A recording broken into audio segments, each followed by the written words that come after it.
Hey, hey, hey, it's another episode of The Time Machine with Andrew Green. And I, of course, am Andrew Green, and thank you so much for listening to me talk about old things. Hey man, it is now October, or as I call it, Shocktober.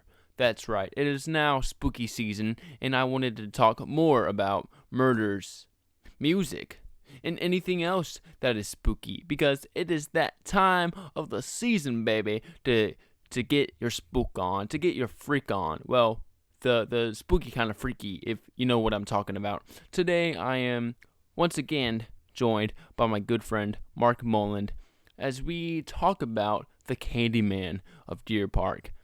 Now, Deer Park, I'm speaking of Deer Park, Texas, which it's a suburb of Houston, Texas, that is the big H-town. Now, in Houston, there are technically two Candymans, okay? There's the Ding Coral Candyman that I will more than likely talk about in the future, but this is a different kind of Candyman. Like I said, this particular incident happened in Deer Park, Texas, and it changed the way that Halloween is celebrated for forever, technically. I don't want to give too much away in this intro, but it's a sad story, and we try our best to lighten the mood in some areas. Now, this story that me and Marc are about to go through is the reason why your parents would be so strict about checking your candy when you would come home from trick-or-treating on Halloween. This story is an urban legend that came true. Hey man, this podcast now has a Twitter. Go follow me on the Twitter machine at TTMWAG. TTMWAG. Now, with that said, episode 11 of The Time Machine with Andrew Green Go Spooky starts right now. But we begin with a Halloween horror that still haunts the Houston area 40 years later. He is being called the Candyman. The only victim killed in that crime was his 8-year-old son.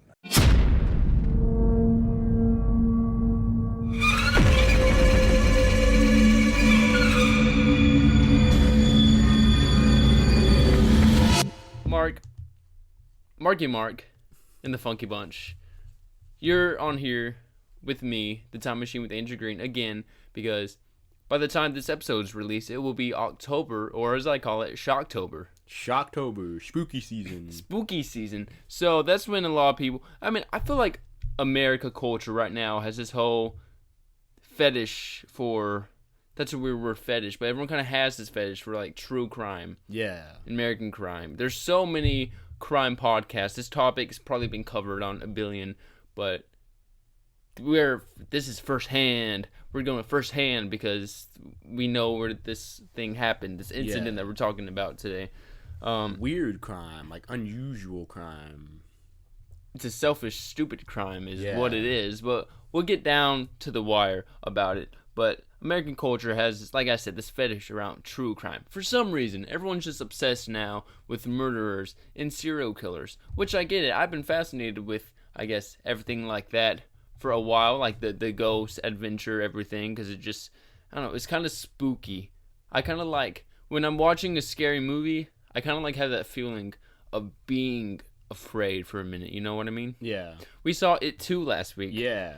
That was, well, you didn't see the first It. What'd you think of It 2 without any spoilers? It too, I didn't really think it was that scary. It was just like kind of creepy.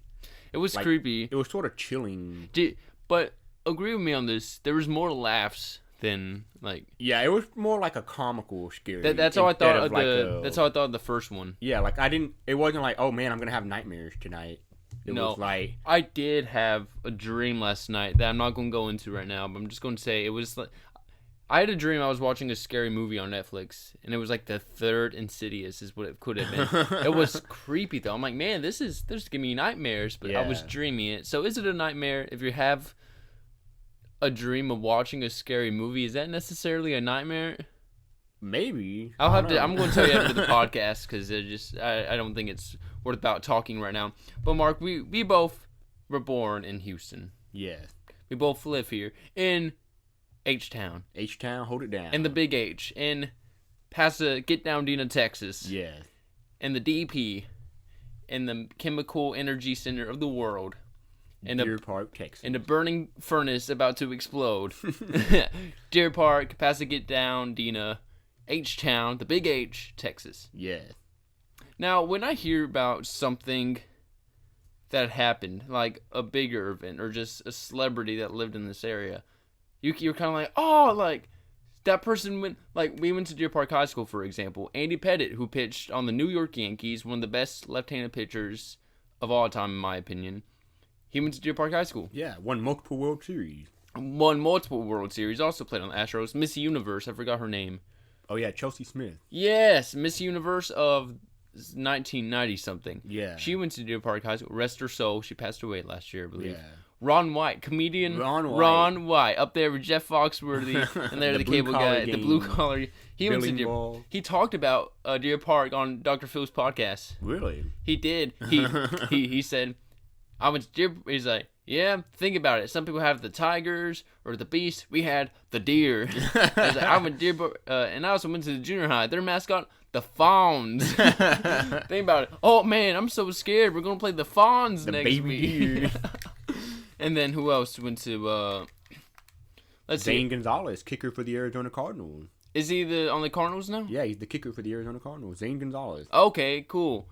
Zane Gonzalez, and then also when I went to San Jack Community College for the first couple of years, found out that Patrick Swayze went there, and Roadhouse, Dirty Dancing. Right, one that gone too soon as well. Yeah.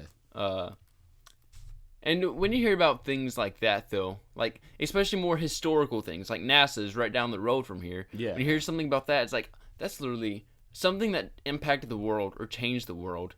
It's literally 10 minutes from where I live. Yeah. 20 minutes from seeing, like, the move, like, watching, like, Apollo 13, it's like, wow, I live there. Like when NASA, Johnson Space Center, it's like, well, that's right down the road, yeah, literally. like, when you see like the buildings in the movie, it's like I see those buildings when I drive down there. And like, well, I used to work there as well, Space Center Houston. Yeah, Houston almost every day. Yeah, I know, it was cool. It's like, well, historic mission control. That's where the only humans that went to the moon.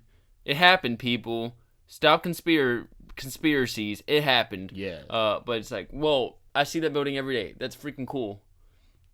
So I think it's a little bit the hometown pride. Like, yeah, H-Town. Yeah. Coming.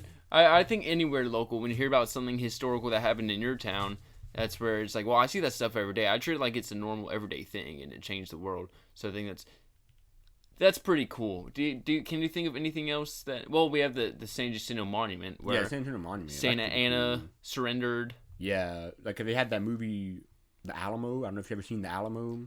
Dennis Quaid. No, not the recent one. Oh, the recent one really cool, but like they show like present day, like at the end of it, they show. Like, they show the monument. Yeah, the San Jacinto Monument. Yeah.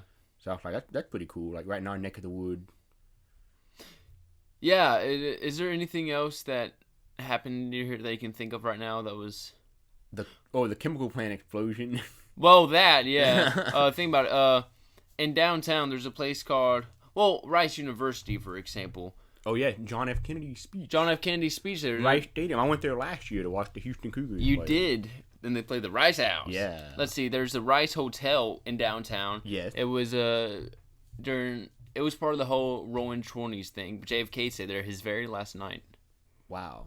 And then Houston, we had the Astrodome, of course, which had so many historical events. Yeah. WrestleMania X7. Yep. The first indoor stadium ever. Yeah. But Houston, when you think about cool things of Houston, well, today we're going to be talking about an event that happened in 1974.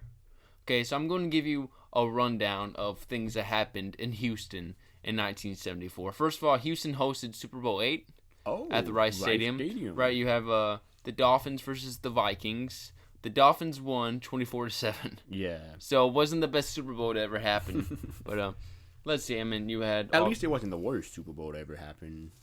What's the worst Super Bowl that happened? I would say probably the Seahawks versus the Broncos. Well, that was... I'm talking about, like... Wait, Seahawks... wait. Like, wasn't that Super Bowl... So, like, the Super Bowl before the Seahawks didn't run it on, like, first and goal? Yeah. So, like, remember Peyton Manning dropped the snap on the first play? Yeah. And then the Seahawks ran away with it. The final score was like 43-8 or something. Yeah, like okay. Yeah, that's what I mean. Yeah, okay. Bruno Mars halftime. Mm-hmm. Yeah, Super Bowl. I thought you meant the Patriots and Seahawks. No, that was one of the best Super Bowls. And I was like, what? No, but then you said I got them mixed up because the Seahawks were in both of them. But yeah, a game like that were just kind of boring. You're like, oh, you spend all year looking for the Super Bowl, then it's a sleeper of a game. Yeah. Where everyone is, one of the team's people is gone. Man, if Texans ever went to the Super Bowl and they got blown out, man, I'd probably paid an arm and a leg for those tickets. I'm staying. Yeah, I'm staying. I don't care if they're getting beat. It's the Super Bowl, man. And then if they come back, you get to say that I was there for it all. Right? But in 1974, man, Houston was kind of... a lot of bad things happened in Houston in 1974. Besides the sleeper, the lame Super Bowl. We have 8. Well, okay, so let me backtrack in Houston. So, between 1970 to 1973, Elmer Wayne Henley and David Brooks confessed to help bring victims to Dean Corll, also known as the Candyman, who raped, tortured, and killed around 28 boys between 1970 and 1973. Burying them in locations around Houston, including a boat storage that is off of 610 across from NRG Stadium.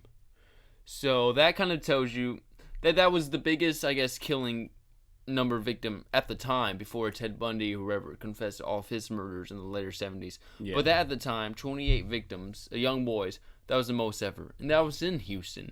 You have a whole bunch of young boys going missing in the Heights area, which was a poor low-income area at the time, so the police didn't give a crap. Yeah. The parents were like, "Hey, our boys are missing." Well, come on, they're just runaways. I'm sure they'll come back home. No, they're dead. Yeah.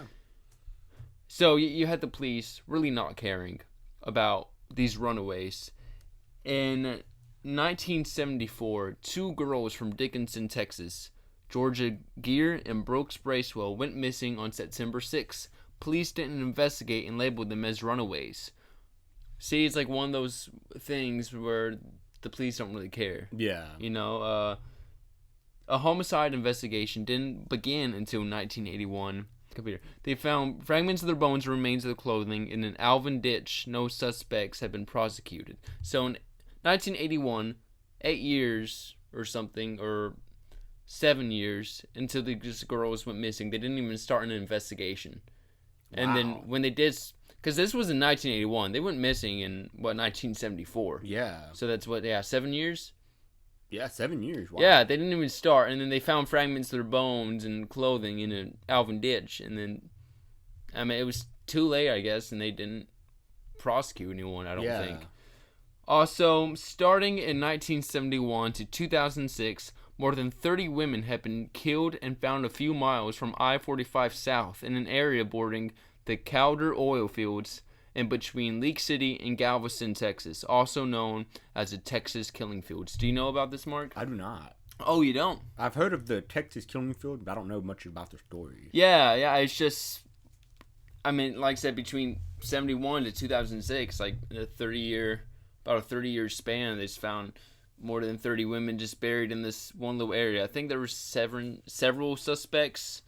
Oh, I haven't done a whole research into these things, but I know that driving on I-45 South, I'm going towards Galveston, going in the area. I don't even know where it exactly is. Yeah. But I'm just like, oh man, this one psycho killed some women around here. They're buried somewhere where I'm driving. So just going back to, like I said, so the whole Dean Corll thing, where he got killed was about 10-15 minutes right down this road where we live right now. Yeah. Where this broadcasting. And there's something like that, like I said, it was the most victims killed at the time. So when something big happens like that, it's like, well, that's literally right down the road from me. And the house is still there. Yeah. He's buried in the same cemetery as my grandparents, Dean Corll is. Yeah. And so I probably will do, and I have the police reports right over there. I've talked about it in a past episode. I'll probably whip those babies out later on.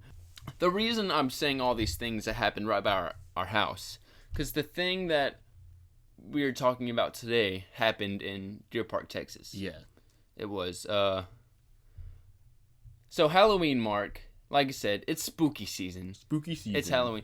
Tell me, what was your favorite characters that you dressed up as going trick-or-treating? So I dressed up as Buzz Lightyear one year. What? I have a Buzz Lightyear jacket in there, man. I was Buzz Lightyear. I was Spider-Man. I was Darth Vader one year. Oh, yeah? Yeah, and then one year I was Hunter Pence when Hunter Pence was playing for Really? the Houston You had a Astros. Hunter Pence jersey? And I had like blood and like face paint, made it look like he was all beat up. It was really cool. Why'd you make him look beat up? Because it was spooky season. I wanted to be like a spooky Hunter Pence. A zombie Hunter Pence is what you wanted to be. I think, when Star Wars Episode 2 came out, The Clone Wars. Okay. That's Jango Fett. I think so. I dressed up as Jango Fett one year. Not seeing Star Wars, not knowing who this guy is. I just thought it was a cool costume. Yeah. And I was sick to Halloween for a year, and I didn't go trick-or-treating. Oh. So I just had the costume. Yeah. Then I was Darth Vader one year. I was probably Buzz Lightyear. I did have a Buzz Lightyear costume. Cool. I have a picture of me in a Buzz Lightyear costume. That was last year. No, it wasn't. Let's see, Halloween. Recent years, I've kind of overdid the whole trick-or-treating, obviously, because I'm 22, so that'd be kind of creepy. Yeah. But the whole dressing up, like, even to a party, I'll usually just put on, like, a Kiss shirt. I say I'm a Kiss fan. Yeah. Or put on Ozzy Osbourne shirt. I'm like, I'm a roadie for Ozzy, or just something like. I just don't like the whole deal of dressing up now. You know. Are you that same way? It depends. It depends on the situation. But a lot of times, I guess I'm not as like fired up about it as I was like as a kid. I mean, I like going to Halloween parties and stuff, but I don't know. I feel like it's a lot of effort and everything. Oh, I gotta tell you about the greatest costume of all time. You. Oh yeah, I remember that. It was a party at Alex's house, and you texted on our group chat, someone come dress as me, and I was over here saying, you know what, I'm going to dress as Mark. So let me give you a rundown of what Mark wears. You wear usually a Cougar or an Astro shirt. Yes. Or you were wearing, I think. I was wearing a U of H shirt because I was. It was a U of H, red U of H polo. Because I remember that year I came dressed as Tom Herman. That's when Tom Herman was still the coach of the. Yeah. You had I had the headset and everything. I had the coach's shirt. So you had the polo shirt. I didn't have a Cougars polo shirt at the time, so I got a red Texans polo shirt. Yeah. I had a U of H hat. I wore that. You wear those what do they call the frat pants? Yeah, the frat boy pants. The frat boy shorts. And then you're wearing your tennis shoes. Yeah, running shoes. Your running shoes. So I put those on, and then I had a lanyard that stuck out in my pocket. And it was technically you, and I showed up, and I went, Cougars, when I walked in. And you're like, yeah! You freaked out, man. Yeah, I remember that. I didn't think anyone would actually do it. Yeah, I did it. I'm like, shoot, that's an easy costume. I put it on. When you went trick-or-treating, I'm sure you came home and you looked through all of your candy. Yes, I was always excited. Like, every now and then there'd be like something that was sort of like out of the ordinary. If I went to someone's house trick-or-treating, like, I don't know, like, everyone has, like M&M, like the little fun size or whatever, or like the Butterfingers or whatever. But sometimes there'd be something that's sort of like unexpected. Like, I remember one year I got like Swedish fish, and I was like, what is this? These are like fruit snacks. Oh, yeah. And it was your first time getting Swedish fish? Yeah, like trick-or-treating. That was the first time I'd ever even known what Swedish fish was. I think that was the same thing with me. Yeah. And then you eat Swedish fish, and you nearly lose a tooth trying to eat one of them. They're so tough, man. You know those weird, it's like the weird taffy things and the weird like butcher paper that you get? Oh, or like the what's it called? The butterscotch candies. Yeah. They're always like in the yellow wrapped up wrapper. Mm-hmm. I saw one candy once. It said like Mary Jane on it. Oh. And it was brown. It was like a brown wrapping or something. It said Mary Jane, and it was one of the wrapped up ones where it looked like someone wrapped them up. We threw those away, man. Uh-oh. Every time though, you would see candy that it's like a Tootsie Roll that would be wrapped up. You wouldn't usually take a chance and throw them away, because as the urban legend has it, there was a Halloween sadist that will go around, or Halloween sadists that will go around putting razor blades, pins, poison in people's candy, and you die. That's basically the urban legend of it. There's some weird lunatic going around just wanting to poison kids in Yeah. their Halloween candy. Did you hear that growing up? Is that, oh, you better check for razor blades? Yeah, Or... well, not necessarily razor blades, but like I remember like if you like anytime like Halloween or whatever, like it would be like either like a commercial or like a magazine or something about like a magazine geared for kids. It would be like, remember to wear bright colors when you go trick or treat, that we don't get hit by a car and stuff like that. And it's like, when you get home, remember to ask your parents to check your candy before you eat it. Yeah. And I was like, ask your parents to check your candy. Why? And then now we know why. Yeah. I was watching an episode of Everybody Hates Chris. Oh yeah. And it was a Halloween episode, and she's like, better check your candy. The mom, Rochelle, she's like, one time there's a razor blade in a guy's candy. He ate it, and he chopped his head off. Something like that. But it's weird to say that the reason why parents, especially, or the media, there's a PSA about checking your candy.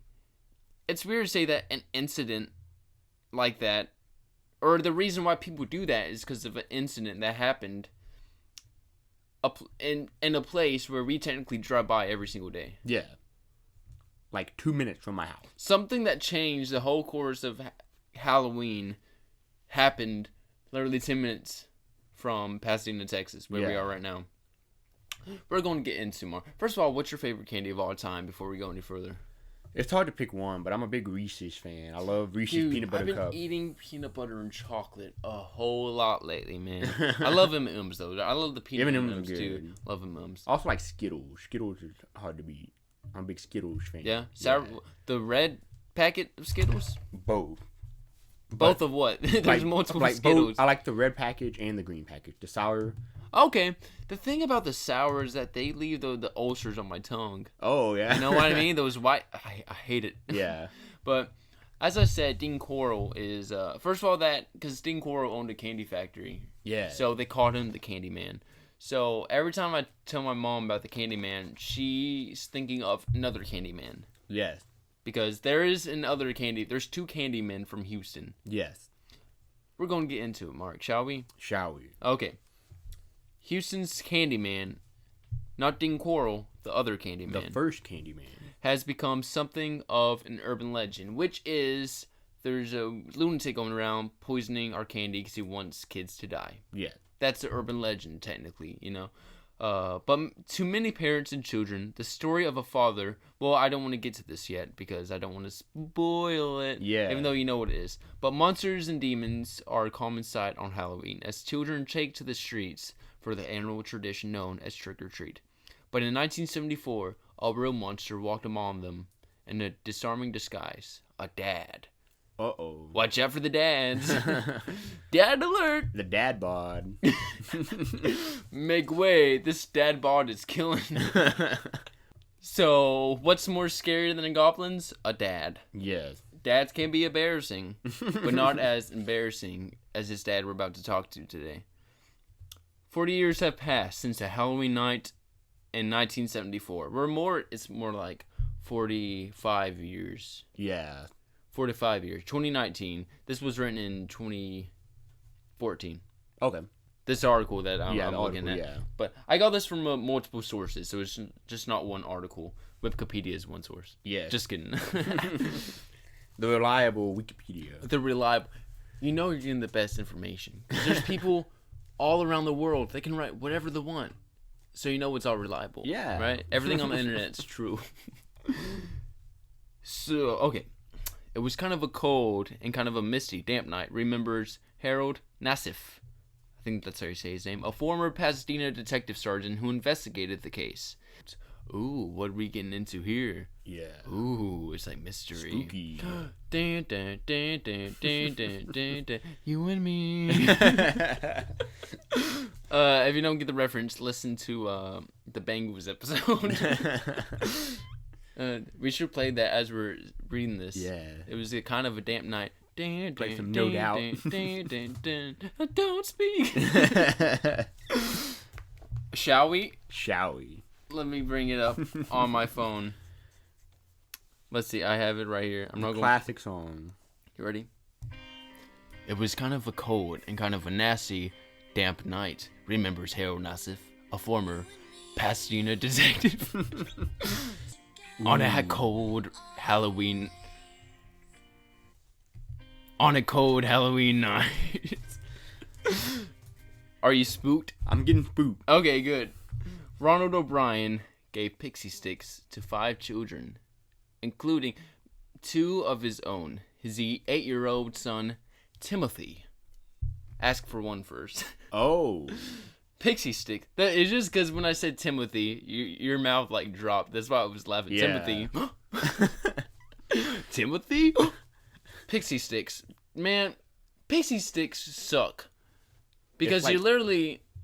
You get the paper in your mouth. You got that nice paper, and then it like all get crumpled together. Yes! You literally had to do something. I don't know, man. But I think they changed the Pixi-Stick. Now they have like Pixi-Sticks that look like a straw, like a plastic. It's like instead of paper, it's plastic now. Yeah, they were just like Okay, so there was the tiny little paper ones, but right? the original Pixi-Stick. They're usually orange or purple, right? Yeah. And they suck because when, I guess, moisture would get in there, the sugar would get clumped up in there. Yeah. In the middle of the Pixi-Stick. So you're trying to get rid of the clump, but then it's tearing up the paper. So now, like, an edge, the middle of it gets cut in half. So now everything's pouring all over the place. Yeah. Is this Pixi-Stick dust, or is this another known substance? Yeah. And, yeah, I know what you're talking about. The large plastic tubes that's, like, kind of like the straw. Those aren't any better. Or I guess they are. Or they're a little bit better. Like, they don't get wet they still get wet, but, like, at least you don't have paper going everywhere. Like, they're more, like, durable. Yeah. Pixi-Stick. I saw something once. It was on, like, a TV show. I think a guy was about to ask out a girl, so he, like, cut open a Pixi-Stick, and he, like, chugged it, and he threw it. He's like, oh, I'm ready. I forgot what that was from. I don't know what reference that's from. Was that Paul Blart? That was Paul Paul like it was Blart. Paul Blart. That was Paul Blart. Yeah, because he had that, He had to have sugar or something like that. He had some sort of disease. That was, so he cut it open, he was, it'll be like his energies to go thing. Yeah, it was Paul Blart. You remember the part, like, he's, like, on the ground, and it's like a lollipop that's, like, been stepped on. It has a hair on it. Yeah, and he goes over it, and he's like, okay, well, man, I love Paul Blart, man. That was a funny movie. Classic movie. I saw that movie, like, twice in theaters. I saw it once in theaters. Yeah. I remember he has a tattoo with, like, the margarita on his back. I don't drink. Man, it took me a while, though, because that came out, 2008 something? Something like that, It took me a few years to actually understand. I think I still don't understand, like, the whole plot, the whole criminal's motive to do what they did. Yeah. It just seemed too... cheesy. Not too cheesy. They're doing something so complicated. Yeah. To get money. Yeah. Something that could be a lot easier today, but I guess in 2008 when they're like, oh, we got to go hack the credit card machines because we're high tech. And we got to go shut down an entire mall to do so. And it's like, was the FBI guy originally a part of the plan? Or he's like, oh, a trip to the Cayman sounds like a good idea. Let me get on this train. Yeah, I don't know. That's weird. See, it's like, I still don't understand. I never saw Paul Blart 2. It's alright. I mean, it's kind of funny, but it's not. Like, the plot, I feel like the plot of Paul Blart, the first Paul Blart is a lot better. Yeah. Like, the second Paul Blart is just sort of like a... Well, you saw the first one, now you're going to come see the second one. Yeah, it's kind of like... It seems like every movie that Adam Sandler produces... Happy Madison. Well, it seems like the first one he makes, especially his later ones, like Grown Ups. Yeah. Or Paul Blart, because that was a... Yeah, that is Happy Madison. You're doing the golf. Yeah. Terrific. Like, they're good movies, but the second one is just like, they're not good. Yeah. Was there a Grown Ups 3? No, there was Grown Ups 2. Okay, I didn't know if there was a Grown Ups 2, like that big old fight at the end of the movie. Yeah, I haven't seen Grown Ups 2 all the way. I know Stone Cold's in it. Stone Cold's in it, yeah. But Grown Ups 1 was like pretty good. I enjoyed Grown Ups 1. I thought it was... And Grown Ups 2, it was funny, but like the story for Grown Ups 1 was a lot better. Yeah. Let's see. Click. Oh, Click. I like it when they go, yeah, but does it control my dancing? Wait, it brought the funk, and then Christopher Walken is like, ding, ding, ding. You know what I'm talking about? Yeah. Oh, man, but I'm just going to segue back into this. The Pixi-Sticks. The Pixi-Stick. That Paul Blart. Yeah. So, Harold Nassif the Pasadena sergeant, said he told the boy responded after he ate some of the Pixi-Stick that it was very bitter and didn't taste right. Nassif said. An hour later, Timothy was dead. The Pixi-Sticks were found to be filled with cyanide. Now, you know how they say an apple a day keeps the doctor away? Yeah. Well, that's the case unless you eat the seeds, because the seeds of an apple actually have a very low dose of cyanide. Wow. Did you know that? I did not. So, if you swallow, I think, all the seeds in an apple, it's not enough. Pretty sure it won't be enough to do anything. You'll probably get a little sick from it. I imagine a little stomach ache, but it's very, very low dose where it won't, unless you eat like a whole bucket of apple seeds, you won't have a good day. Yeah. But apple seeds have a very low dose of cyanide, so don't eat the apple seeds. Wow. So just throw those babies out. So don't do that. But yeah, Timothy died from the cyanide and the Pixi-Sticks. Yeah. So this is why they say check your candy when you get home, because you'll know if there's a razor blade or a pin or they're poison or anything. Because Timothy unfortunately experienced that. That's where this urban legend came true. Yeah. And mind you, this was in Deer Park. A rather quiet town. Sure, yeah. I mean, it's known for. Well, I didn't leave out that the movie Urban Cowboy. Yeah, was filmed here in Deer Park. The home of Gillies. Yeah. The bar Gillies, in Pasadena.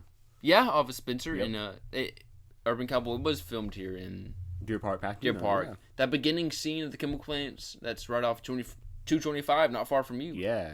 And the house is off of Louisville. I think it's off of Georgia. Also not far from me. It's not. I don't know if it's off of Georgia. I think it's off of Georgia. I'm pretty sure. I might be mistaken, but well, we'll look it up. But the place where Timothy lived was in the place called Parktown Homes. Yeah. Which off of, if you're familiar with this area, off of Pasadena Boulevard and Center Street. Yeah. I drove by it every day when I went to school. Yeah. You lived right by there. Or you still live right by there. Yeah, I live like on the other side of Pasadena Boulevard. And my mom used to live in those when she was little. Yeah. So let's see. So my mom was born in Ohio, lived in California. Then they moved down here, I think, around 73, 74, right after the Dean Coral thing. Okay. And my uncle at the time was little. But I remember my Nana being afraid to move over here because after all that stuff that just happened. But mind you, there's still a lot of things going on, as I just read, with the whole girls that went missing in Dickinson and the Texas killing fields. Mm-hmm. That wasn't really a known thing yet. There's just people going missing and wacky stuff like that going on. Mind you, Houston, I think, is still number one with sex trafficking in the world. It's one of them, yeah. It's up near the top. Of the Ship Channel. So Houston is a good place, but there's a lot of sketchy things that go on and have gone on in the past year. So this one of the things here that well, we're going to talk about this more, but let's get to it. So Timothy unfortunately died, young little Timothy, probably. I don't know if it said his age yet, but I imagine he was 10 or something like that. 8, 10. 8, 10, I mean, somewhere around there, I would assume. So none of the children had eaten theirs, but one child tried. So what happened? The kids got home and they're about to go to bed, and they're saying, "Can we have a piece of Halloween candy?" They said you can have one piece. Then that's when Timothy chose a Pixi-Stick, and that's what killed him. Wow. Very unfortunate. Parents across the country vowed to never let their children celebrate Halloween again, because this happened and went nationwide. In Deer Park, Pasadena, Texas. I think it said Pasadena, Texas in the news things. But it's like 8-year-old Timothy O'Brien died by eating a Pixi-Stick filled with cyanide. That's just a total shock. Yeah. Across, America. I don't know if other countries celebrate Halloween the way we do. Yeah. But especially in America, that's a shock. Now, probably a whole bunch of parents are throwing out the kids' candy. Yeah. My parents probably would. Yeah. Your parents probably would. Yeah. Especially you, if you live where you live now. Yeah. It'd be like, oh, we That's don't know right if you have the the same candy. Yeah. Yeah. Especially in this area where we live. If it happened in this area, it'd be like, all right, we're trusting no one. We're just throwing it all out. Yeah. So someone took it upon themselves to take away the trust and fun from a lot of parents and a lot of children, said Elizabeth Bagwell, who lives in the home now. Then police learned O'Brien had just taken out life insurance policies for his children. Wow. The dad. So it was just a coincidence that I was working the police intake that night, says former Harris County prosecutor Mike Hinton, decades later, on the phone from Houston. I got a call from the Pasadena Police Department. They told me an 8-year-old boy had died. He was rushed to the hospital, but he had already passed. Waiting to get his investigation underway, Hinton called Dr. Joseph A. something, chief medical examiner of nearby Harris County. I told him the situation, and he asked what the young man's breath smelled like, says Hinton now. A call to the morgue revealed there was a scent of almonds coming from the boy's mouth. It's cyanide. So Mike Hinton, I think, was the one that was, I think he was one of the first ones. I may be mistaken if it's Hinton, but he arrived on the scene, unfortunately, and he said that, or the reports, the police officers were there. I think the boy was already passed, but there was like foam coming up from his mouth. Ooh. Dude, it's just a rough sight. And obviously it, affected all their lives. Yeah. Later on. That's, if you see like a young kid like that, man. I mean, seeing someone die, I imagine, can change anyone's life, but seeing a kid, yeah, that's a whole different, I guess, thing to experience than an adult. Yeah, for sure. An autopsy provided the medical examiner's hunch.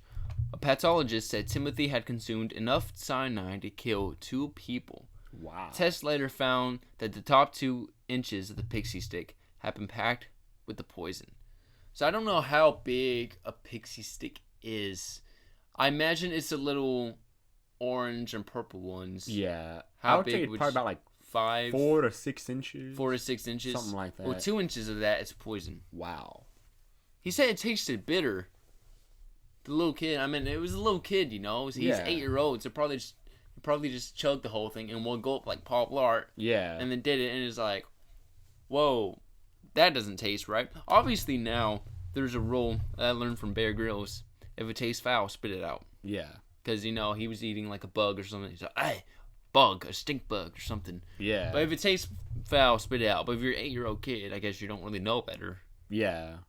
But the police took Ronald Clark O'Brien, that's the father's name, that put out the life insurance policies on his kids, not that early before. Alright, police officers managed to recover the remaining sweets from the other children before any of them had a chance to dig in, and noted that whoever was responsible had used staples to seal the Pixi-Stick after tampering with them. That's what saved another boy's life that night, Hilton recalls. They found him in bed with a sweet in his hand, but he wasn't strong enough to undo the staple. So there was so the kids because it was Timothy, his sister, and I think 2 kids under the name Bates, and this one girl. So I think it was a group of 5 kids, right? And this one kid, he got one of the same Pixi-Sticks and had a staple on it, and he couldn't rip it off. Man, it's like by the grace of God, man. Yeah. Thank the Lord, hallelujah. That kid, and good thing he wasn't strong enough. Yeah. Man. So the police took Ronald back to the neighborhood. The father, they took him to the neighborhood the group had been trick-or-treating so he could direct them to the house where he picked up the Pixi-Stick. But he was stumped. He just couldn't find the house, and said he never seen the face of the person responsible that had just emerged from a doorway and handed him the candy. Investigators started to become suspicious at this point. A few days went by, and it was incredibly frustrating, says Hinton. So they took O'Brien out again, and they were pretty firm with him. The tactic worked. Ronald's memory was jogged. He pointed towards the house where they got the Pixi-Stick. Yeah. Where they got the Pixi-Stick. So the man who lived there wasn't home at this house, so they went to his place of work, Houston's William Hobby P. Airport, and arrested him in front of his colleagues. And they thought they got the guy. We got a guy. We got the suspect. Case closed. But he had an alibi. Oh. So O'Brien initially told the police he could not remember which house he got the Pixi-Sticks. Police became suspicious of his excuses because O'Brien and his neighbor had only taken their children to homes on 2 streets because it had been raining that night. Their suspicions increased after learning that none of the homes the groups had visited had handed out Pixi-Sticks. After walking the neighborhood with police 3 times, O'Brien led them to the home that the group visited, but whose occupant did not answer the door. O'Brien claimed that he revisited the home before catching up with the group. He said the owner of the home did not turn the lights on, but cracked the door and handed him 5 Pixi-Sticks. He claimed to have only seen the man's arms, which he described as hairy. The home was owned by a man named Courtney Melvin. Melvin was an air traffic controller at Hobby Airport and did not get home from work until 11 p.m. on Halloween night. His wife and daughter were handing out candy that evening, but ran out before O'Brien and company made it to their house and shut off the lights for the night. Police ruled Melvin out as a suspect when nearly 200 people confirmed that Melvin was in fact at work. Wow. So, that man had an alibi. Mm-hmm. O'Brien said this man gave out candy. Boom. O'Brien's lying. Yeah. Man, Mark, so you're a police investigator. Let's say you are, right? Yeah. This man's saying, oh, it was cold and rainy this Halloween night.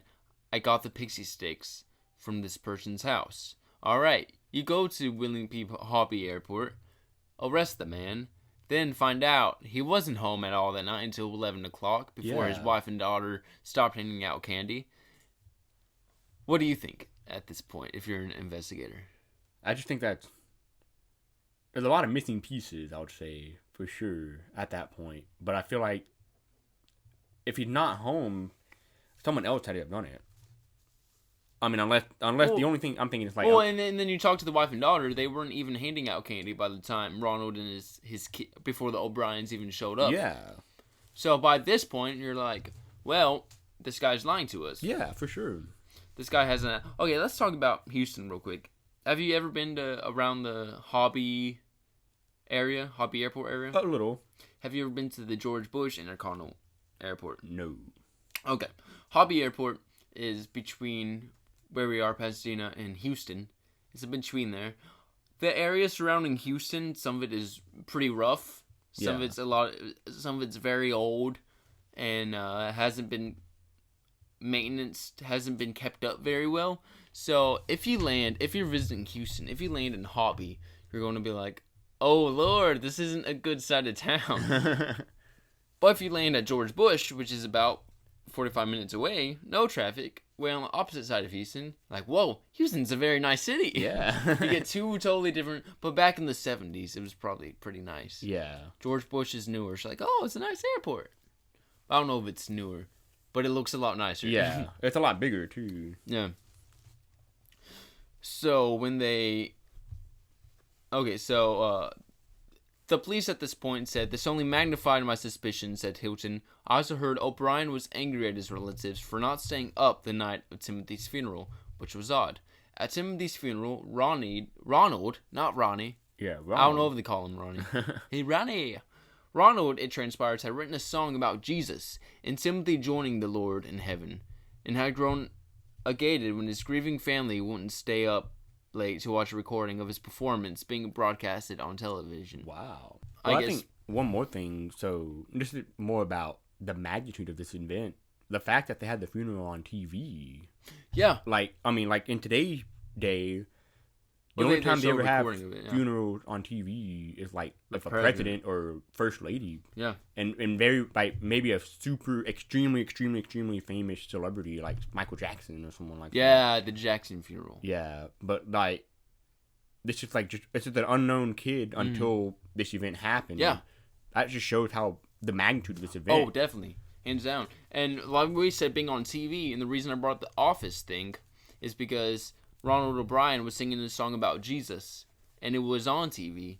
So if people's perception of it, oh, he's singing about Jesus and how Timothy's up in how his son's in heaven. He must be an all right guy. Yeah, see, that's what I was saying. It's kind of the stuff he's saying all this stuff. He's trying to change people's perspective and take it out that he's not even a suspect at all, because the police are super suspicious of him.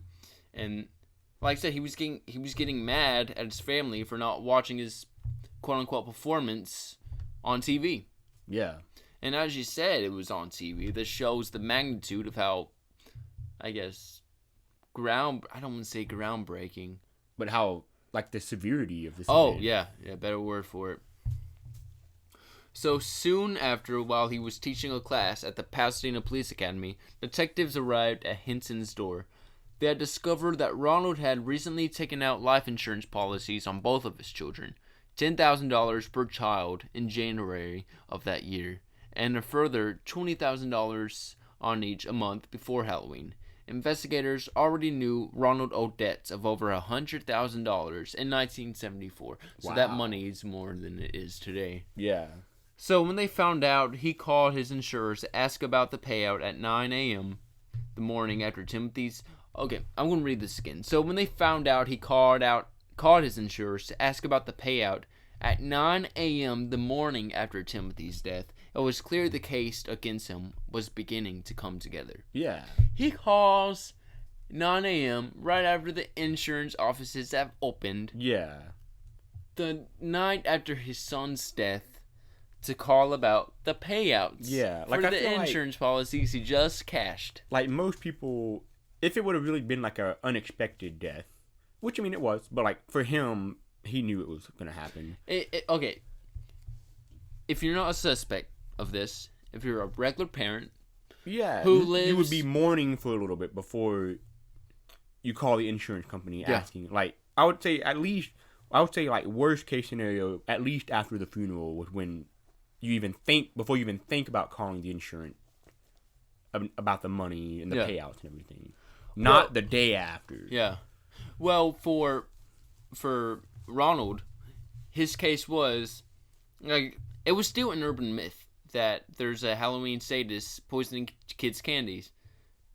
If he didn't murder, he thinks that a random person killed his kid. Yeah. That's the story he's going with. A random person killed my kid. So the first thing I'm going to do is not try to help the police say who killed my kid, not be up night worrying, trying to go after every house, interrogating everyone. Did you get Pixi-Sticks on my kid? No, I'm going to call the insurance to get my money. Yeah. Tell them to bring me my money. It's my money, and I need it now. Yeah. So, red flags all over the place right now. This guy owed over $100,000 in debt. Man, that's just... This guy... Ugh. That does not make me happy. No. Investigators also found O'Brien's car was about to be repossessed, and he was defaulting on several bank loans. His bosses at TSO Eyeglasses store in Sharpstown wanted to fire him for theft. The $40,000 payout would have solved O'Brien's money problems for that. Okay. For the car and the whole thing for theft. So this guy apparently, allegedly, he was about to get fired for theft. Yeah. So with that said, well, he's a liar and a thief, according to the police. Yeah. Looking at everything. Granted a warrant, a search of O'Brien's house offered up a pair of scissors and plastic residue attached, which was similar to that found on the cyanide laced sweets. O'Brien was arrested and taken in for questioning. So when the police are investigating this, first of all, let's do a quick rundown. We're going to do it in order so far, okay? Yeah. Timothy died. 9 a.m. the next morning. Ronald called the insurance. The police walk around with Ronald to try to find the house. Sorry, I got an email. So they're trying to walk around, trying to find the house where they handed out Pixi-Sticks. Said it is this house. That guy wasn't even home at the time when this guy's cleared. They found out he was in debt. He got fired for stealing things. Yeah. So they went to his house and found cyanide tracings on scissors. This is the way things are in order right now. Yeah. As the investigation continues, says Hinton, the evidence started to stack up against Ronald. It turned out O'Brien was going to community college and in class would ask his professors questions like, what is more lethal, cyanide or another type of poison, says Hinton. Wow. Why would someone ask that? Yeah. TSO customers testified that O'Brien asked him about poisons and where to buy them. Whoa. Police found a pocket knife with the candy residue at O'Brien's home. The man from the store said he couldn't identify O'Brien, but remembered that his customers were wearing a beige or blue smock like a doctor, says Hilton. O'Brien was an optician. That was exactly the uniform he wore to work. Okay, what do you think of that, Mark? I mean, I think that's... I mean, like, him being in community college and asking questions, that... Like, what class was it? Like, yeah, like, what kind of... Like, intro to like, psychology? like, if it was something about, like, it had, like, some sort of, like, chemistry class or something, I feel like they wouldn't be too much of a red flag. But the fact that he, at his work, asking customers about poison, that's a big red flag. But what if the class, though, he was taking at community college, which is like intro to psychology? Yeah, like something that had nothing to do with chemistry. Or what's another weird class? Like English. Intro to English. Oh, introductions to motion pictures. Oh. This is a movie called Metropolis, made in 1970. What's a stronger poison? Cyanide or something else? Listening to music masterwork. Oh, yeah. They got Beethoven playing Professor. Which is more poisonous, cyanide or some other poison? Beethoven? Yeah, what if it's just a weird class like that? He was an optician, so maybe he's getting maybe he is trying to become a doctor. Possibly. But he's a community college, so he's probably getting his basics. Yeah, but like the thing is though, like, I mean, I would say that's a little bit eye-opening, but they're asking the customers. And other people he worked with, too. That is sort of, like, wow. So, like, how was your day? All right, Mark, we're going to do a quick scene. Yeah. I'm Ronald O'Brien, you're a customer, okay? Okay. So, Mr. Smith, what kind of eyeglasses do you want? Let me get some Oakley. This is 1974. Was Oakley's around in 1974? I doubt it. All right, Mr. Smith. I see. Oh, thank you for your prescription. So, what kind of glasses were you looking at? I like those Oakleys over there. Those Oakleys and the vintage Oakleys, 1974 yeah. Oakleys. So, let's see. So, what style do you like? Do you like the style with the beige trim? Do you like this circular pattern right here? By the way, which type of poison is more toxic? Cyanide or something else? Gee, I don't know. So would you decide what glasses you want? How do you think? I would imagine the conversation went exactly like that. Yeah, like he just kind of like eased it in there. So he was also an optician. So maybe he was doing the 1, 2, 1, 2, cyanide, something else. Yeah. 1. You ever wonder what kind of poison is more poisonous, cyanide or something else? You ready? Okay. 1 or 2. 1 or 2. 2. 2. Okay. Right eye. 1, 2. Cyanide. Something else. I'm sorry. What was that? 1. Cyanide. Okay. Cool. Okay. I need you to cover your right eye. What do those letters say? Cyanide.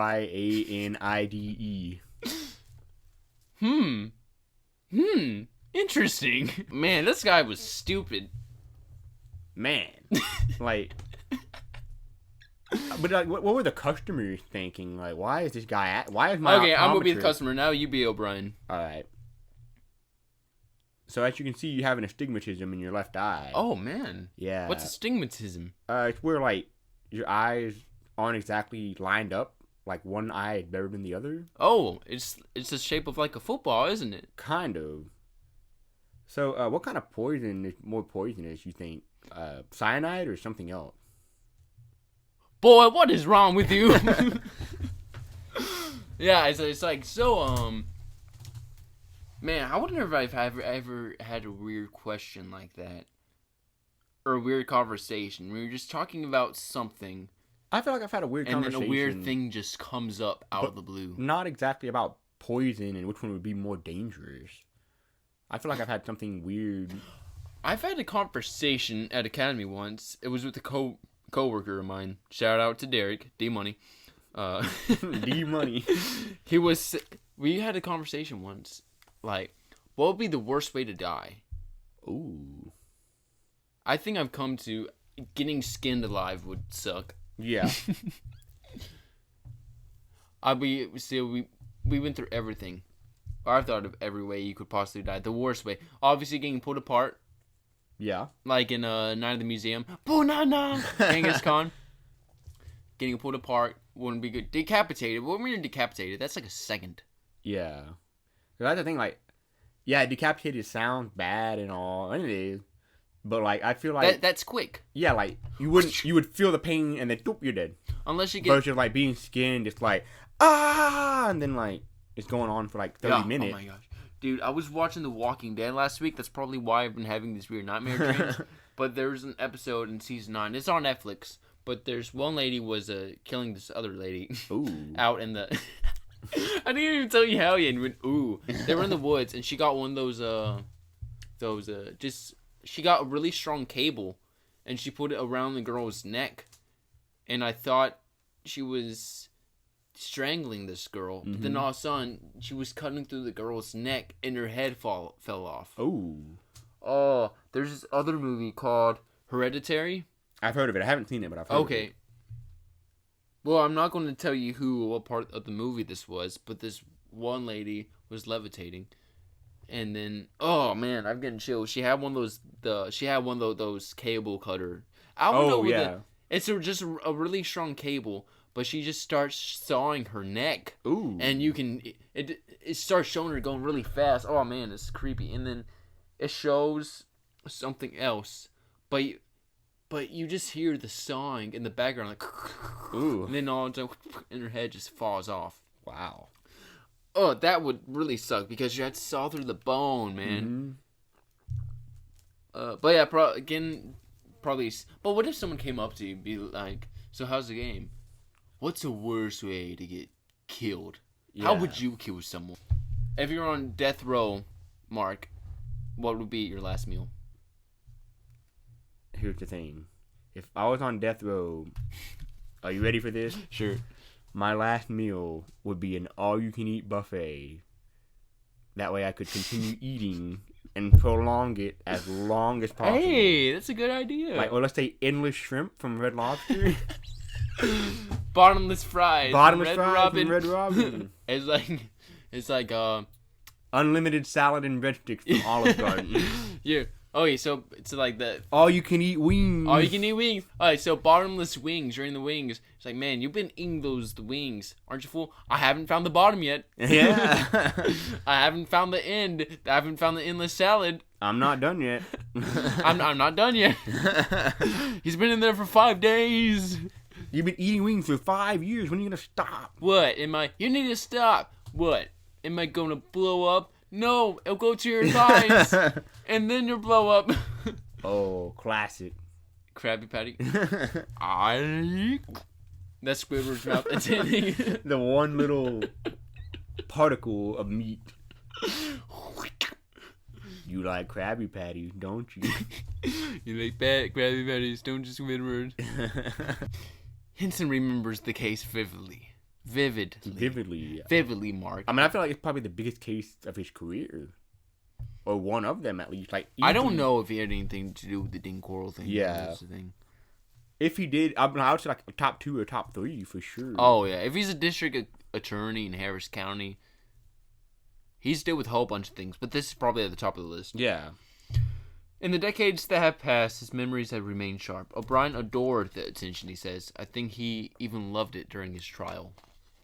So, the show Mindhunter, that I do recommend on Netflix, it's a historical fiction, but in the times being, they would basically try to classify serial killers. Okay. Do why they did the things that they did. And one of the things that they did love the attention, and they did keep up with the press, because they did want to know, like, what was going on, you know. They know the case more than anybody, know what's going on, because they're involved. And so there's just one scene where in Atlanta there was a serial killer that was there. There was a whole bunch of boys going missing, similar to Houston, but this was in Atlanta, Georgia. Yeah. And they were going to have this Sammy Davis Jr. and Frank Sinatra were going to have a concert for the grieving mothers or whatever, just in the height of this. And so there's one scene where one of the FBI guys was like, "We need to get a security team together because they're saying, I guarantee you that the guy that's killing, he'll be at the concert. Because he will want to act like he wants to. No, he wants to be involved and he wants to quote unquote help. Oh. You know, he wants to help with this because he's a killer. So it's kind of like one of those things where it's like, I'm going to try to get you to not suspect me. Yeah.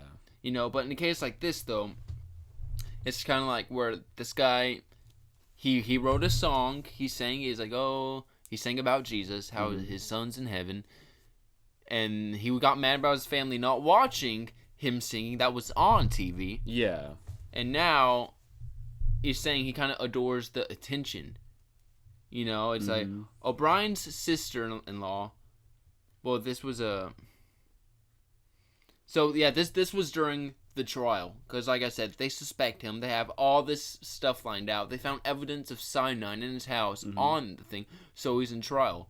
O'Brien's sister-in-law and brother-in-law testified that on the day of Timothy's funeral, he spoke of using the money from Timothy's insurance policy to take a long vacation and buy other items after he's in debt. Wow. O'Brien continued to maintain his innocence. His defense mainly drew up on the decades-old urban legend. O'Brien's offense consisted of the decades-old urban legend concerning a mad poisoner who hands out Halloween candy laced with poison or needles or candy apples with razor blades inserted.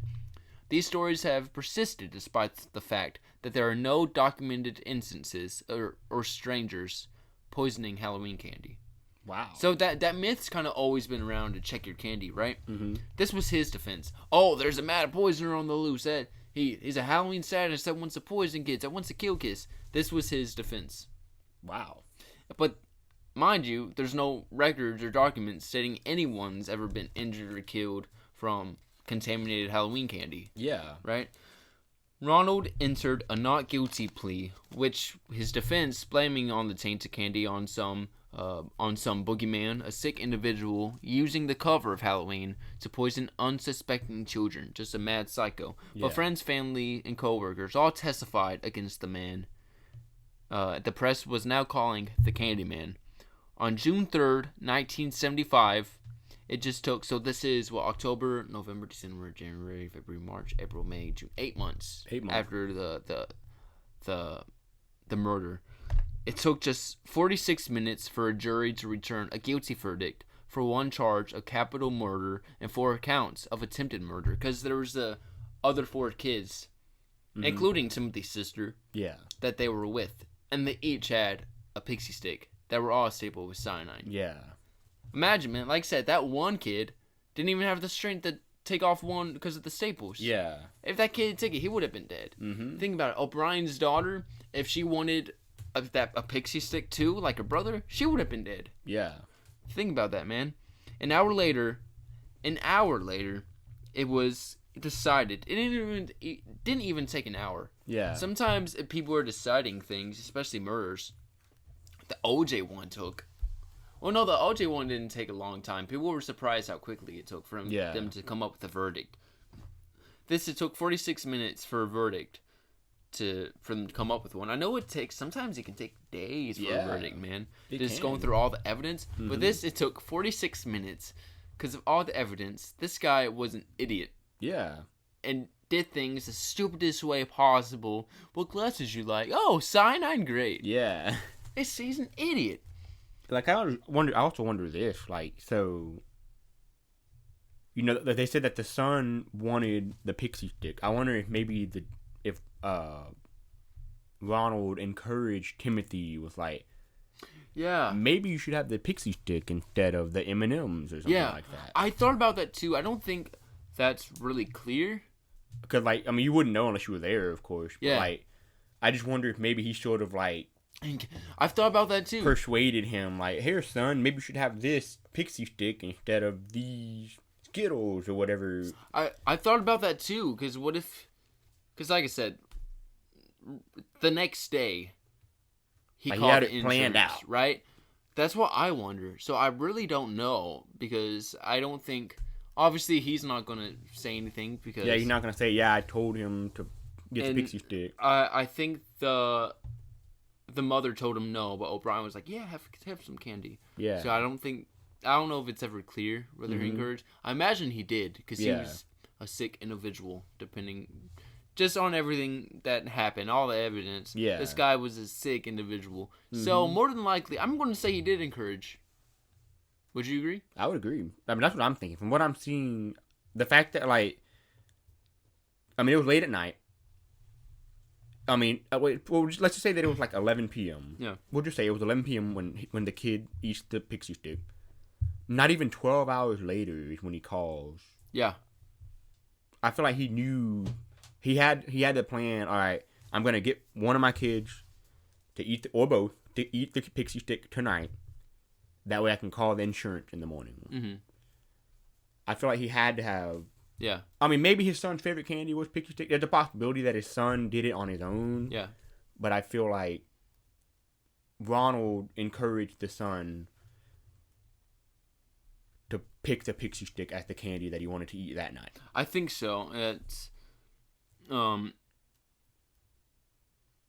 So it says when I was first reading this, he was hiding the Pixi-Sticks in his raincoat. Yeah. He slipped it in his candy thing. So maybe the kid was like, "Oh, Pixi-Stick. Oh, you should have that."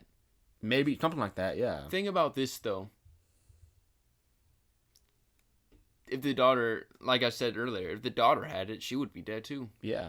And 3 other kids that weren't even his friends' kids, and then this one of their other friends. Yeah, it had the potential to have 5 victims. Yeah, so, and he also was charged with those forged accounts of attempted murder as well. Of course. So an hour later, it was decided that Ronald would be executed by electric chair. O'Brien still claimed his innocence, and there's a documentary that was on Netflix. It's called Killer Legends. They are listening to an audio of. Yeah, it's called Urban Legends. So what they did, they looked at 3 or 4 urban legends that turned out to be true, like the babysitter who got murdered, or something like that, or I think the John May Gacy, the whole killer clown thing. Oh, okay. And so one of the urban legends was, your Halloween candy is poison. So they looked at this case because this is a thing that came true, an urban myth that came true. Yeah. So they were listening to audio. I think Mike Hinton or another Pasadena police officer at the time. And they were listening to him at the trial, and he did claim his innocence. And of course, he's like, "I'm a Christian. I know where I'm going after this." And then the policeman, listening to it, said, "You're going to hell, buddy." So, buddy. So, but in the year 2000, because there hasn't been any other known cases of anyone dying because contaminated Halloween candy, through razor blades or anything. But in 2000, a man in Minneapolis was charged with putting needles in the Snickers bars he handed out to trick-or-treaters. Ooh. But the only victim he claimed was a teenager who got a slight prick from the hidden sharp object. Since Timothy O'Brien, there hasn't been a single case where a child has actually died or consumed contaminated Halloween treats. Yeah. So, O'Brien was held in the Texas State Penitentiary in Huntsville. The Huntsville unit. Yeah. Huntsville, Sam Houston Bearcats. Hunts Vegas. Now, Huntsville is kind of a known prison nationwide. Yeah. Because it's the most executions every year. Yes. Out of any U.S. state. That's true. The unit houses the execution chamber of the state of Texas. I think the only one. Yeah, I'm pretty sure. It says the execution chamber of the state of Texas. It is the most active execution chamber in the United States, with 565 as of September 25th, 2019. So 665 since 1982. Wow. So since 1982, there's been 565 executions as of the 25th. When the death penalty was reinstated, when the death penalty was reinstated in Texas, so maybe for a period there it was. Yeah, it may have been like halted or whatever. Mm-hmm. It was actually, there was the electric chair. Well, I'm going to read this in a minute. But O'Brien, like I said, remained his innocence. Phil Donahue, you know Phil Donahue? No. Phil Donahue was a journalist back in the 80s and 90s. He was kind of like someone he was an investigative reporter almost sometime. Okay, so he had a show. It was kind of like, what's the best way to put it? It was kind of like Oprah. Okay. He was he would talk about there was a famous one where he talked about when in the 90s he had Marilyn Manson on his show. Okay. And kind of talked like how moshing and going to concerts is poisoning today's youth, something like that. Okay. But Phil Donahue did a special on Texas death row. Okay. So he went to that prison and he interviewed O'Brien. Wow. Phil Donahue interviewed O'Brien for a special on Texas death row. Donahue said to O'Brien, he said to him, "Some are upset that you are still living." O'Brien agreed. "I can see that, sure, but I don't think revenge is right." Because he still hasn't confessed. Mm-hmm. Donahue said to O'Brien, "You are accused for ruining Halloween for everybody." O'Brien quickly paused and said with a smirk on his face, "Well, that's a matter of opinion." And then he smiled after that. A chilling smile. Wow. This is Ronald Clark O'Brien. Mr. O'Brien is 39 years old. It looks like you're going to be executed. Would you agree with that? It's a possibility. I've been aware of that possibility since the sentence was handed down. It doesn't make it right.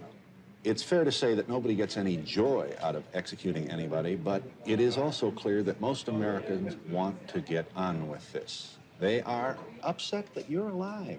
I can see that point, sure. But here again, I don't think revenge is right. I don't think society is entitled to revenge. You are accused of ruining Halloween for everybody. Well, that's a matter of opinion. O'Brien's first execution date was set for August 8th, 1980. His attorney successfully petitioned for a stay of execution. A second date was scheduled for May 25th, 1982. That date was also postponed. Judge Michael McSpadden scheduled a third execution date for October 31st, 1982. Ironically. The 8th anniversary of the crime. So he offered to personally drive O'Brien to the death chamber. He offered to personally drive him to the death chamber. The judge. That's crazy. It was because everyone knows he's a scumbag. Yeah. He killed his son for a lousy insurance policy. Yeah. And he still wasn't confessing to it. Mm-hmm. It was have to been the first time Texas executed an inmate by lethal injection since it became reinstated. The Supreme Court delayed the date yet again, which gave O'Brien a chance to pursue an appeal to seek a new trial. A fourth date was scheduled for March 31st, 1984. O'Brien's lawyer sought a forced stay on the basis that lethal injection was a cruel and unusual punishment. Actually, the reason they did do lethal injections because they thought the electric chair was cruel and unusual. Mm-hmm. On March 28th, a federal judge rejected the request. On March 31st, 1984, shortly after midnight, O'Brien was executed by lethal injection at the Huntsville unit. In his final statement, O'Brien maintained his innocence, stating that he felt the death penalty was, in quotations, wrong. This was his final statement. What is about to transpire in a few months is wrong. However, we as human beings do make mistakes and errors. This execution is one of those wrongs, yet doesn't mean our whole system of justice is wrong. Therefore, I would forgive all who have taken part in any way in my death. Also, to anyone I have offended in any way during my 39 years, I pray and ask your forgiveness, just as I forgive anyone who offended me in any way. And I pray and ask God's forgiveness for all of us respectively as human beings. To my loved ones, I extend my undying love. To those close to me, know in your hearts I love you, one and all. God bless you all, and may God's best blessing be always yours. Ronald C. O'Brien. Wow. So that was the letter, right? That was his final statement. His final statement. Yeah. What do you think of that? It's a bit chilling. It's definitely chilling. He was one of the first to die with the reinstation of the death penalty of one of the first lethal injections at 12:40 a.m. He was injected with twice the lethal amount to account for his 250-pound weight. Now, outside... Okay, you said that was chilling? Yeah. Okay. This gave me goosebumps when I read this. Outside the Texas State Penitentiary in Huntsville, a crowd of around 300 people gathered to hear the Halloween prisoner... Wait. I'm going to redo this, because this is chilling. I don't want to mess this up. Outside the Texas State Penitentiary in Huntsville, a crowd of around 300 people gathered to hear if the Halloween prisoner, had met his end, shouting trick or treat and throwing candy at anti-death penalty protesters. Wow. They were shouting outside the prison the day of his death, trick or treat. Wow. And throwing candy.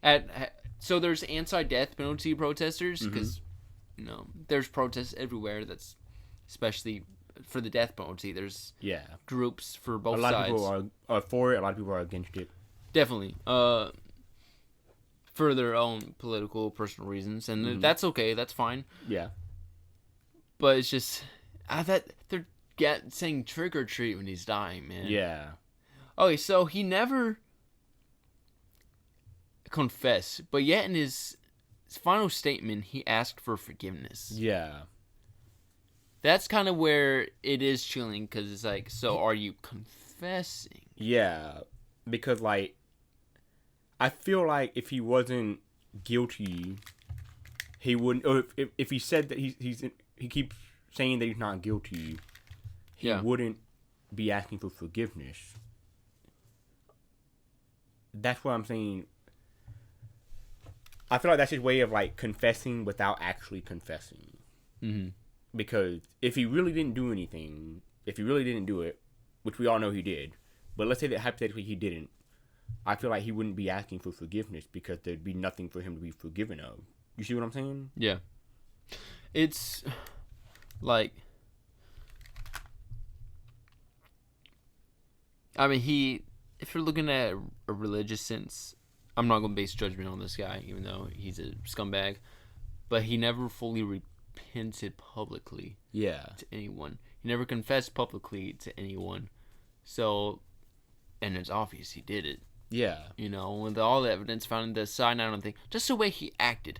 Everything that I've read is basically said, this guy did it. But I just don't understand why he didn't confess. It's like, dude, you did it. We know he did it. Everyone knows. Why won't you just say it, man? You're gonna die. Yeah.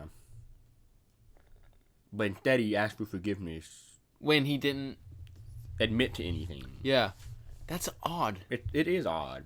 Because, like, I've seen people, or I've heard of stories of people who have been killed from the death penalty, like, right before they're saying, yeah, I know I didn't do it, but all right, or whatever. And they'll do the injection or whatever. Like, they insist that they're innocent, but... Well, Mike Hinton says, O'Brien wanted us to think that there was a maniac poisoning kids with Pixi-Sticks. He goes on to say that he was going to kill his kids. He was going to kill his kids' friends who went trick-or-treating that night, and if the ambulance didn't arrive fast enough, his own daughter would have died. Wow. There could have been more deaths, as I just said, if the police and because, like I said, the mother saw that. Yeah. He said, this tastes funny, foam starts coming out of his mouth, call the ambulance, call the police. Little stupid O'Brien guy, Ronald, was like, oh, darn, they're here. Yeah. I'm caught. Yeah. Whoop-dee-dee. Yeah. Ronald O'Brien is buried at Forest Park East Cemetery in Webster, Texas. Timothy is buried in Forest Park Lawndale Cemetery. Well, okay, yeah. Timothy's buried in Houston. But at that Killer Legends documentary, they went to the cemetery and they showed his grave. Wow. And like Dean Corll's grave, there's a headstone there. Mm-hmm. And it's nicely there and everything. It says Ronald O'Brien, a son. I don't think people like that should like, it's one of these things where, like, if you didn't know who these people's names were, you would just think they were just like anybody else. People, like, once you know, if you go into the cemetery and see that, like, see the headstone and everything, when you see something like that, you would just assume that you wouldn't know that they were these killers if you didn't know the story behind the people. Definitely, and it's like when you see a guys that I don't even know. It's something that I just don't understand. Yeah. It's like, why bury this person? Put him in a cemetery? I don't think it would. I don't know. I wasn't there. I wasn't even born yet. Yeah. So he's buried there. Okay, whoop-dee-dee. But I mean, I don't know how they decide these things. Yeah. Because I think knowing he got killed by the death penalty. Mm-hmm. Burial, like, after a funeral. You still have that thought, like, they're putting the casket down in the ground or whatever, and it's like, man, this guy did some horrible things. Like Dean Corll's grave, right? He was in he got drafted to the Army. Mm-hmm. So it says U.S. Army on it, and there's a cross. Yeah. And he's in the same cemetery as my grandparents. Yeah. So this guy that killed 28 boys, terrible things, he's in the same cemetery as people that actually did do great things in the military. Yeah. Probably some other, remarkable people. Mm-hmm. But a lot of fine people. In conclusion, that's just people's corpses. Yeah. Where their soul is a matter of the afterlife. Yeah. on the greater power's judgment, which my personal beliefs is God's judgment. I'm not going to say this guy's in hell, but given the facts and him not even confessing, it gives you at least the assumption that it gives you, yes, exactly. Yeah, it gives you the assumption. Yeah. So, but it's like, that's obviously God's decision in the final end of where this guy is. Where the O'Briens lived was in Parktown Townhomes. As we said earlier, between Pasadena Boulevard and Center Street. It's still there. I'm probably going to drive by it later today when I go to the place I'm going. Yeah. It's still there. There's a big sign. You can't miss it. The big sign. You can't miss it. Parktown. My mom lived in those apartment complexes after everything had happened. Yeah. But she says, so people still lived in the apartment after that. They still lived in the same unit. Yeah. Where the O'Briens used to live. They didn't tear it down or whatever because it's a townhome, but people still lived in there. Mm-hmm. It's still there to this day. Yeah. And my mom said every year, usually a news person will knock on the door and say, how does it feel knowing that you lived in the same apartment as the Candyman? Yeah. And they would do that, and it would get to the point where, I feel like that's kind of, I wouldn't like it if someone came to my door and say, how would you like it that this person killed his son? He lived in the same house as you. Yeah. Yeah, it's not cool. But in the Killer Legends documentary, so there's this guy and this woman, they actually go to Parktown, and they see the unit, and they say, how are we going to do this? Because they just want to knock on the door, see who lives there. Mm-hmm. The woman is like, I don't know if I'm comfortable telling the person of what happened in there, but they still went up, they knocked on the door, and this old lady came out. I don't know if she still lives there, because the documentary was 2014. Yeah. But she said, she says, hi, I say, hey, do you know what, we're just wanting to know if you know what happened here. And she says, no, what? He's like, don't worry about it. She's like, come on, tell me now. And he told her. She's like, oh, yeah, didn't he kill his son? She's like, yeah. She's like, oh, good God. And that was the rest. But wow. It's still there to this day, that unit. Yeah. How's it feel, Mark, knowing that? Now, obviously, after this changed. It kind of did ruin Halloween for many years. Like, I remember, seeing on the news, the 40th anniversary a few years back, talking about, now we're back in Deer Park, home of the man who ruined Halloween, or the man who killed Halloween, or something like that. If people want to know now, everything's normal, I would say. Yeah. We in Deer Park, we celebrate Halloween. We don't have a ban on it. Yeah. Because it's kind of something that's just we've gotten past. I think the people who did live here in that time just wanted to kind of move, not really think about it that much, but still remember it, Yeah. But just be like, all right, we're just going to keep going past it because it was dark. We don't want to really remember that. Yeah. In all respect to the son and the poor wife, who has now remarried, and their daughter is adopted by her new husband. So they're good. But this was an urban legend that turned into a real story, a real horror story, Mark. And this happened right in our hometowns. How does that change your mind on things? How does that?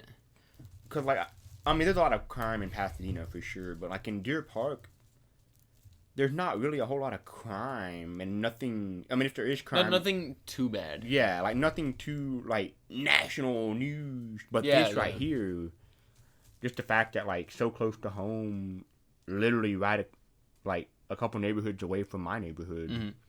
Something that changed the course of Halloween across America and parts of the world.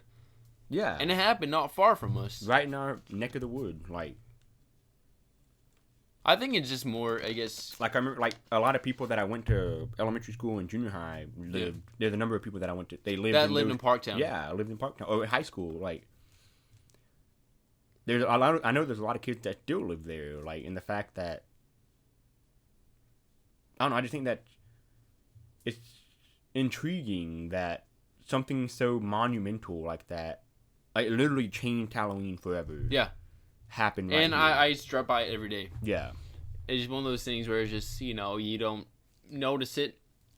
You don't think, like... You don't think, but it's like, I never thought, like, wow, I wonder if anything bad ever happened in those townhomes. Right. Until I heard about this story. Right. And, I mean, there it is everywhere. Like, oh, shootouts have happened here. Mm-hmm. Something got robbed. And it's just regular crimes, I guess. And it's one of these things where it's like, you hear about it all the time. You don't really bat an eye unless it's like someone you know. Yeah.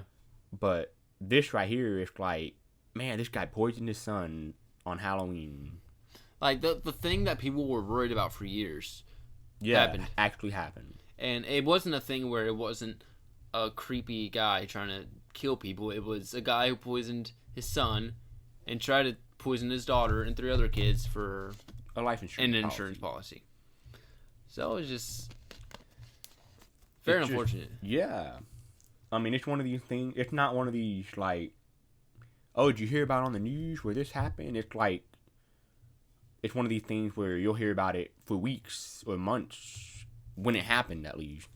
And then you'll continue to have updates about, like, the trial and the death penalty and everything for him. And I think that's crazy that it happened so close to home. Like you said, your mom lived there. Yeah. Like, my parents lived in the area at that time. Yeah. Like, that fact, like, that could have been, like, someone we know, It could have, because they're probably kids that, he probably went to Bonnet. Yeah. Or Deer Park High School, Carpenter. Well, I don't know if those schools were built yet. If they were fairly I know new. Carpenter was. I don't know about Bonnet. In 1974? Yeah. I think Bonnet was new around that time. Yeah. But, yeah, probably. But Deer Park High School, I mean... To those...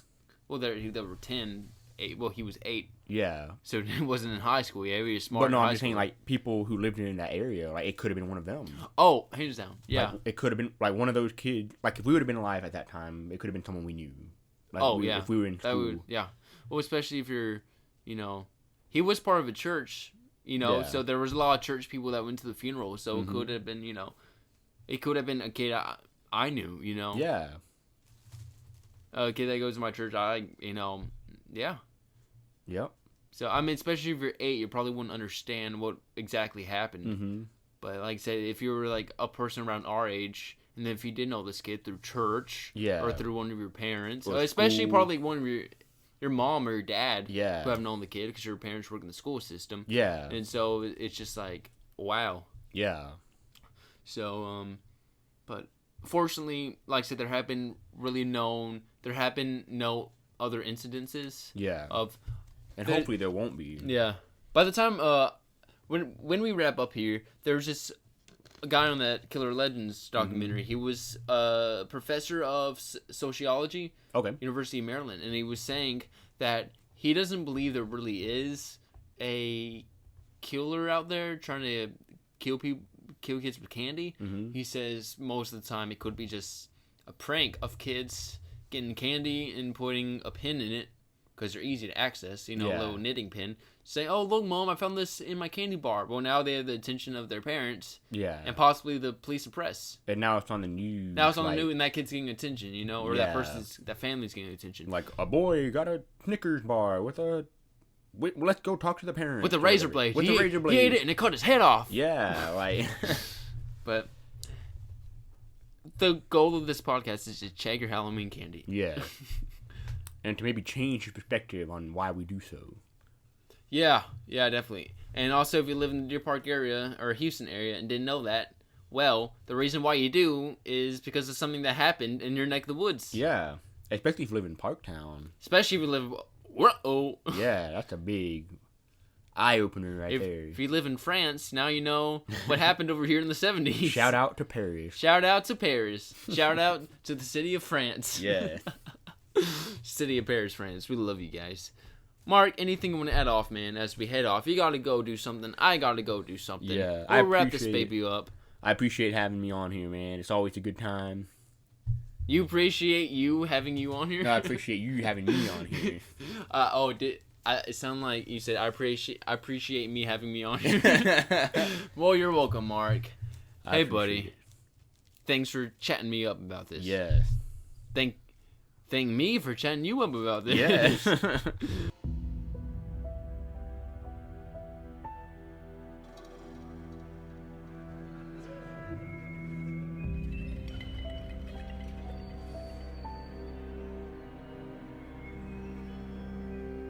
Well, there you have it. Very unfortunate story, very unfortunate situation that happened in this. It's crazy, as we did say in this podcast, it is crazy that something that changed the nation, something that impacted the world, happened right down a few miles from where we live and right down the block from where Mark lives. It's very shocking in some. It's very surreal, I guess. Hey man, if something huge happened in your hometown, let me know. Follow me on the Twitter machine at TTMWAG, at TTMWAG, as I say it. Let me know, man, and hey, more spooky episodes to come your way in the future. I'm Andrew Green. Thanks for listening. Take it easy. We'll check you out later.